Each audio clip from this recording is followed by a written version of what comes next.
be with you. And with your spirit. A reading from the Holy Gospel according to Matthew. Glory to you, O Lord.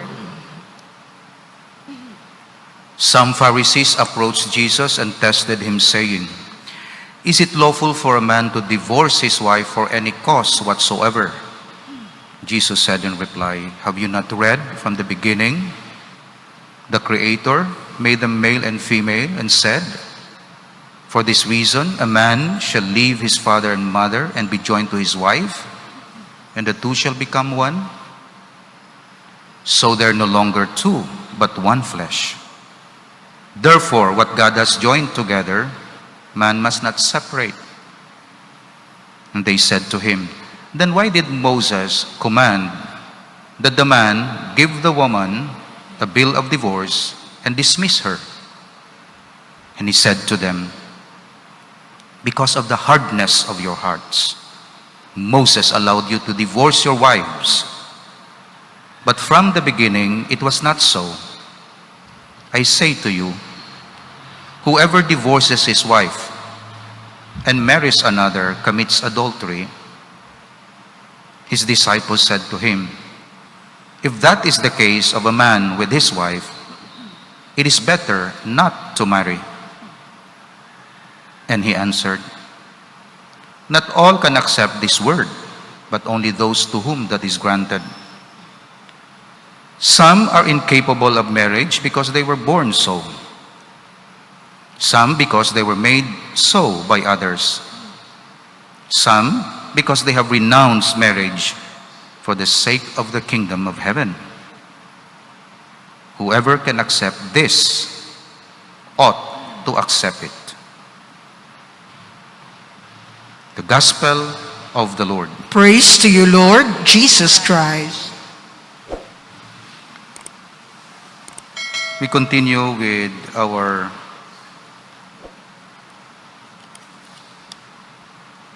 understanding, trying to understand the mysteries of our faith and faith itself. Some descriptions of faith, so that because faith is a very important element in our spirituality, and in fact it's necessary for salvation. Since without faith, it is impossible to please God and to attain to the fellowship of His sons. Therefore, without faith, no one has ever attained justification, nor will anyone obtain eternal life, but he who endures to the end. So faith is necessary for salvation. So if you lose your faith, if you got faith, you lose it, you will not be saved. If you don't have faith from the very beginning, you cannot enter the kingdom of God. Because faith is necessary for salvation. And therefore, we continue with our meditation on faith. Faith is a human act. Faith is necessary for salvation. Faith needs understanding. Faith is not opposed to reason and against reason. It's above reason, but not against reason. Today, the freedom of faith. To be human, man's response to God by faith must be free. And therefore, nobody is to be forced to embrace the faith against his will. The act of faith is of its very nature a free act. God calls men to serve Him in spirit and in truth. Consequently, they are bound to Him in conscience, but not coerced. This fact received its fullest manifestation in Christ Jesus. Indeed, Christ invited people to faith and conversion, but He never coerced them.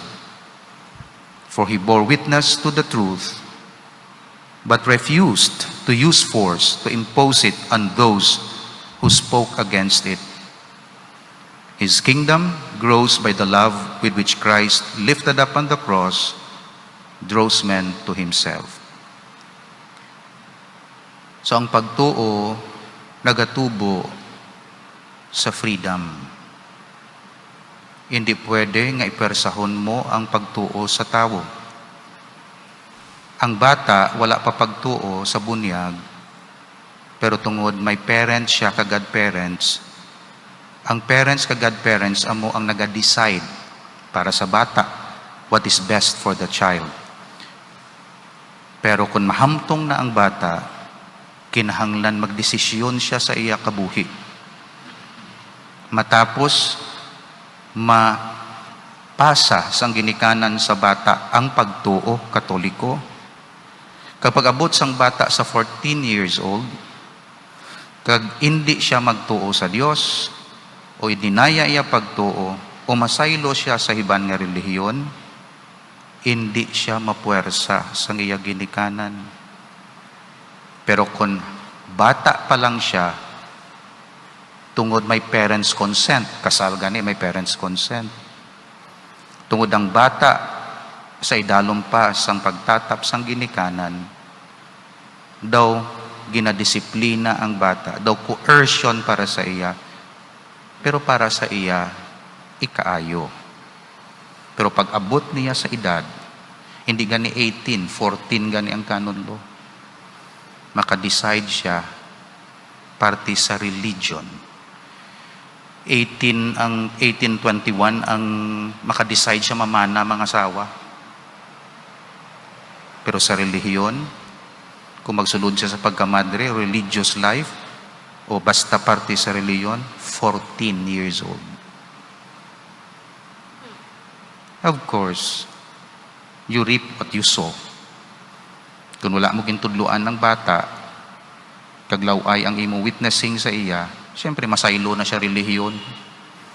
Wala siya respeto sa imo, kung hindi siya kumbensido sa imo practice ng religion, wala mo siya na-persuade, wala mo siya na-invite, wala mo siya na-convince, saylo na siya sa iban nga relihiyon. That's why mga kabataan nga nagasaylo sa relihiyon, betrays or reveals sang i-upbringing nga na-experiensyahan sa balay.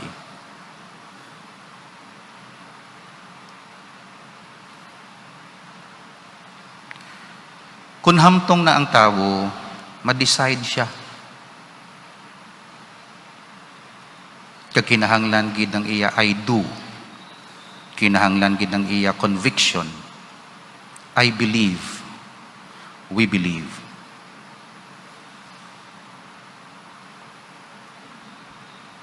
Gani ang pagtuo, may freedom. Pero let me distinguish sining area. May freedom ka magsulod. Pero pag sulod mo, sundon mo ang regulasyon sa ginsudlan mo nga asosasyon o simbahan. Kaya ang problema naton perme, ikaw nag-decide nga magkatoliko, tapos pagpakatoliko mo, nagpinagusto kayo sa sulod. No. Ang freedom is whether you join or not. But once you join, you oblige yourself. The association, the group does not oblige you. You oblige yourself. Kay antes ka mag-join, ginpamangkot, do you renounce Satan? I do. Do you renounce all his works? I do. Do you renounce all his empty promises? I do. Do you believe in God? Etc. I do. Do you believe in Jesus Christ, our Savior? I do. Do you believe in the Holy Spirit, the Holy Catholic Church, the communion of saints, the forgiveness of sins, the resurrection of the body, life everlasting? I do. So join. Ikaw ang nag-I do. Pero pag join mo, hambal mo, I do not believe in the Catholic Church. I do not believe in God. I do not believe in the resurrection of the body. Ti ano na lang to, abi? Gwa. Hindi fair yan nga ginpasulod ka, ginpamangkot ka, tapos naghuo ka. Pag huo mo, gubuon mo na iya ang faith sang we believe, tapos kaya hindi kaya gusto magsunod dira. Gwa. Justice na gadiman, gwa ka. Pangita ka to sang religion nga imo. Pero hindi ka magpanago sa relihiyon nga ini. Hindi perfect ang tao dira sa sulod. Pero wala sila nagakontra sa ilagin profess nga faith. Pare, do you promise obedience to me and my successor? I do. Do you embrace the vow of celibacy? I do. Do you promise to live a simple life for the sake of the kingdom? I do. O sulod, ordinahan. Pag-orden mo ya, yan di ko ya, mga sawa ko ya, mga ano ko, optional celibacy. Hindi na yan pwede. Antes ka magsulod, gin-promise mo na mo. So kung hindi kaya, buwa kaya, i-dispense ka. Hindi lang paggubaan eh. Problema mo, sudlon mo, tapos gubuon mo da. Bisan sa asosasyon, amuning aton vision, mission, okay kasay mo sini. Muning aton nga mga meetings, ha? Once a month, okay sini. Muning aton nga mga patakaran, ha? Mamuna, oo, tiga-promise ka. Komisyon ka, yes, promise. Sulod. Pag sulod, yan, hindi na siya magsunod. Reklamo.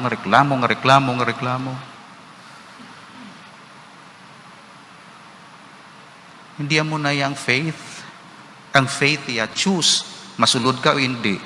Once nga magsulod ka, gin-oblige mo imo kaugalingon kung anuman ang patakaran, vision, mission, grace, practices, lifestyles ang ginsudlan mo. Kasal. Buot ka bala mga asawa sa sining babayi? Oo, padre. Buot ka manginbana? Oo.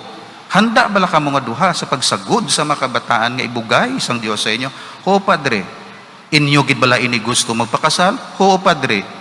Kag gusto nyo magpakasal sa simbahan katoliko, suno sa iya patakaran kag kinabatasan? Oo, padre. Come. Sige, kaslon ka mo diri. Pagkasal mo, hindi ka na magsunod sa patakaran. Pero may witnesses. May seminar gani. Nga antes ka magpakasal. Gin-promise mo na, gin-permahan mo na. Karon, okay man lang weakness. Ngati, Father, I'm sorry, do hindi ko ni kaya. Pero kung ikaw giriya publicly, manifestly, gina-broadcast mo pa, nga hindi eksaktong kasal sa Katoliko, hindi na matuod na mo na, tingin kasal ka man sa Katoliko, nagbutig kagali ito butigon kagali butigon ka. Ikaw yung butigon, hindi ni. Na, ako yung gina-emphasize ko na, hindi nga to condemn or to discourage, kundi nga, may freedom ka kay faith mo.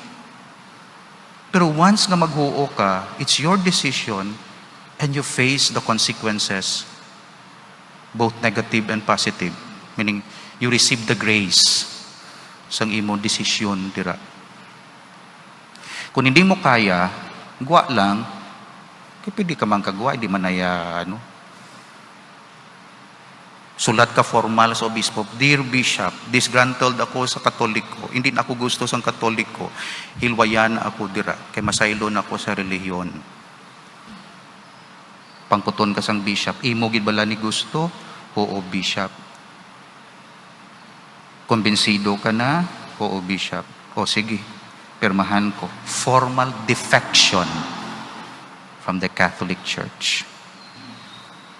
Tapos, pagpatay mo, mahibi-hibi ang imo bata. Father, Katoliko na siya. Gusto namon ilubong sa Katoliko nga sementeryo. Problema naman naton. Formal defection. Kung hindi mo naman napagimuon, malain naman ang buot. So ginhimo nila yung simbahan Katoliko nga suno sila convenience, ang ila faith bala.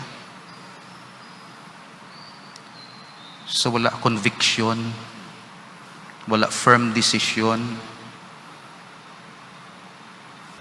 Kagang freedom, gin-misinterpret nila. Na once nga ma-embrace mo ang faith, you submit.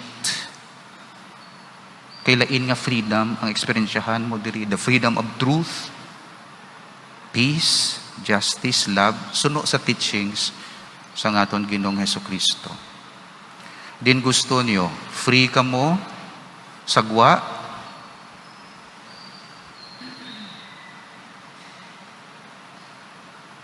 pero sa idalom ka mo sang tyranny. Sabi ko, free ka, pero tyranny ni Satan.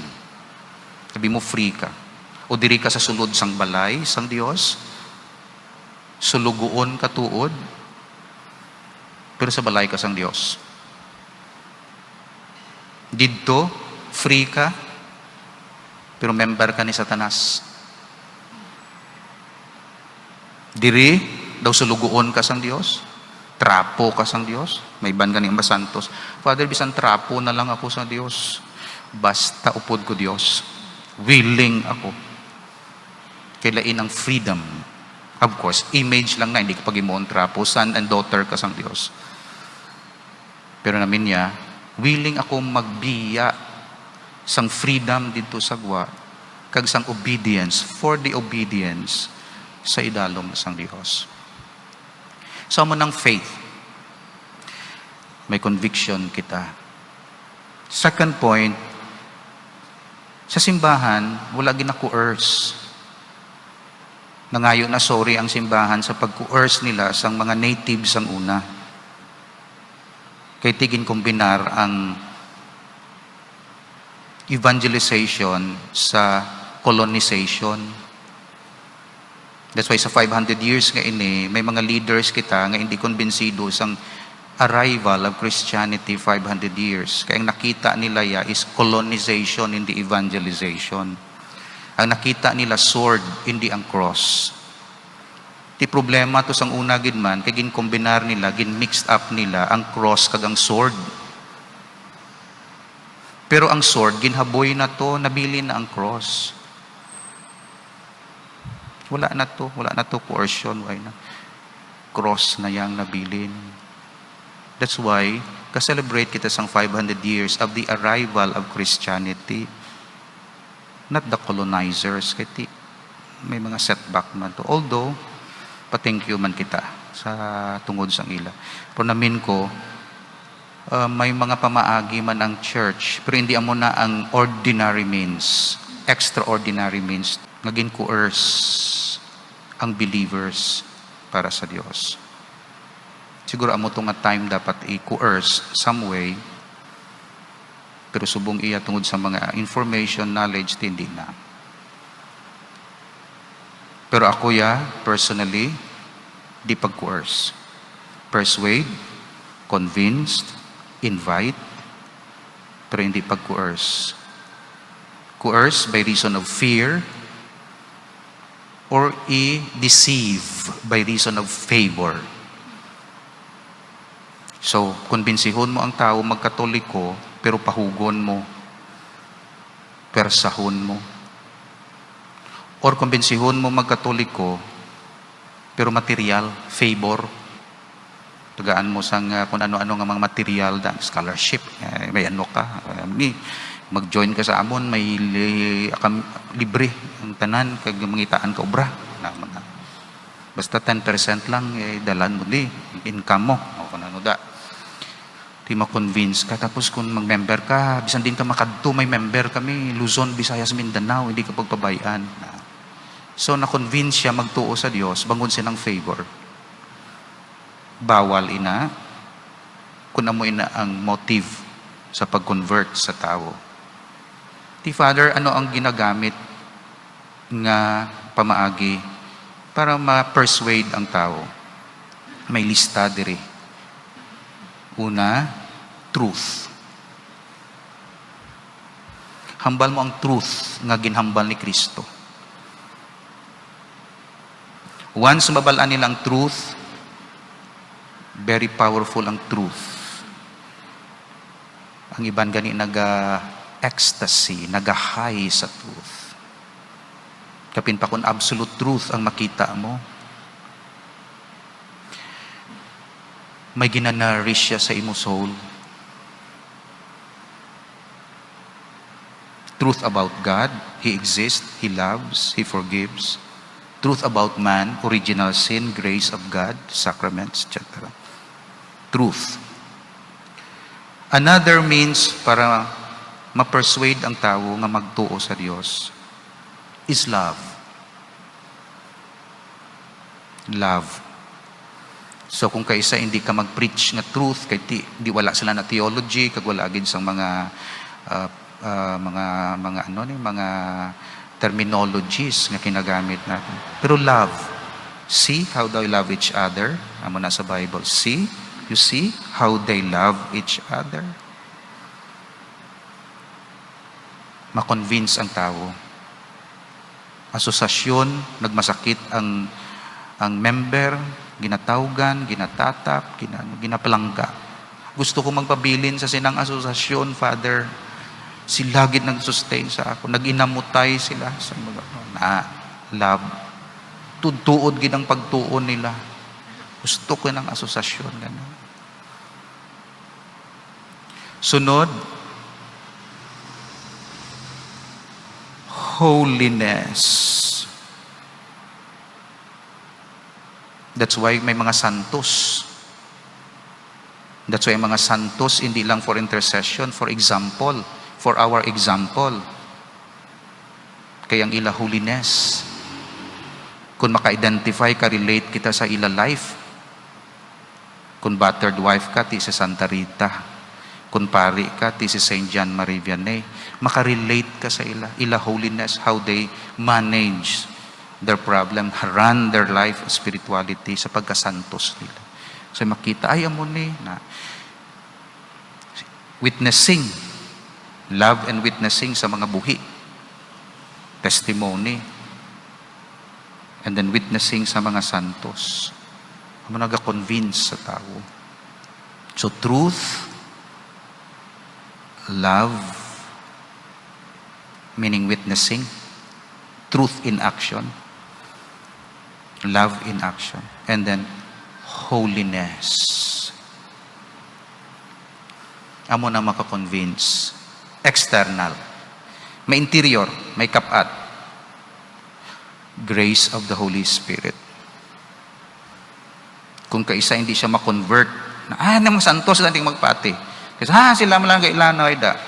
Butig na.